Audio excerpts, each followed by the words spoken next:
The City of Ottawa plans to revitalize the Byward Market with short and long-term solutions.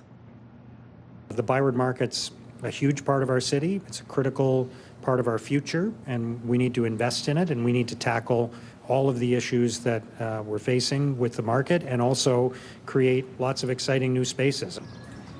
The mayor's words there. This comes in the advance of the area turning 200 years old next year. Area Councillor Stephanie Plante is here with her thoughts on the plan. Good morning to you. Bonjour, how are you? I'm doing great, thank you. You know, I think it's so wonderful because I've been working here on and off for 10 years, Right. lived in the area. It is such a beautiful space. It's amazing. But It really is. But we need to work on it.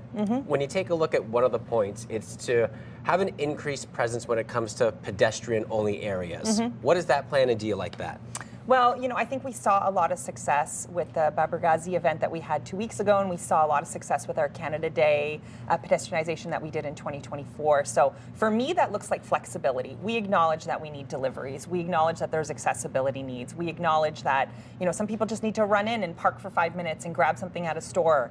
But that has to be balanced with the need of pedestrians who, frankly, are often tourists or students or people who don't have cars. So as long as we can retain that mindset of flexibility, whether that be bollards, whether that be some other creative way, I think we will be. I think we'll be good to go because most areas where they have these kind of town squares, they have that kind of flexibility. Okay, so on the flip side of that topic, we talk about parking. It's always a heated discussion here in the Byward Market. What is the plans? Because it looks like maybe the Clarence parking garage might be altered a bit too. Right. So, you know, there are over 3,000 parking spaces in and around the Byward Market. Even the Centre Rideau, the Rideau Center, has about 300 spaces. So there is not a lack of parking, but I do acknowledge that if you are someone who's, say, coming from the suburbs, there isn't that like strip mall feel where you can just park in front of your store, grab what you want and go. But everybody can just go on the Byward Market website and you can see where all the parking garages are and where everything is located. And again, there is still parking in the week. Like you can come on a Tuesday morning and grab something. It's just, you will see there is more people on the weekend, and that's okay too. You know, we heard from some of our viewers this morning, and all three of us were talking about it too. I think safety is top of mind for people coming to the Byward Market, and it's really hard to get around from that reputation lately. And people are still concerned. What do you think needs to happen for us to move in a positive direction so people feel safer coming to the Byward Market?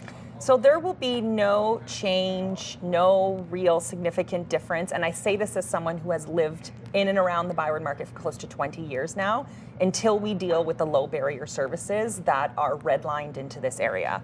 So, you know, the city talks a lot about how they've purchased transitional housing in Orleans or on Queen Street, and that's great, but that is not the low barrier services. And I always say to people, you know, we have spread out throughout the city libraries and pools and community centers. If all of those things were located right downtown in the Byward Market, people would be furious. And so we have to kind of think of social services that way. The people in our shelters using our injection sites, they need those services, but they're not from Lower Town. They're not from Sandy Hill. They're not from Vanier. We know they're coming from all over the city and even further around. So it does make sense to spread them out so people can get the services where they need them. Yeah, really hope we can go in that positive direction because as we said, you've lived here for 20 years. Yeah. It's such a beautiful area. There's so many great local businesses. We'll look to see more details on that plan, but we definitely appreciate you coming in, providing us some details this morning. Happy to be here. Thank you so much. Merci.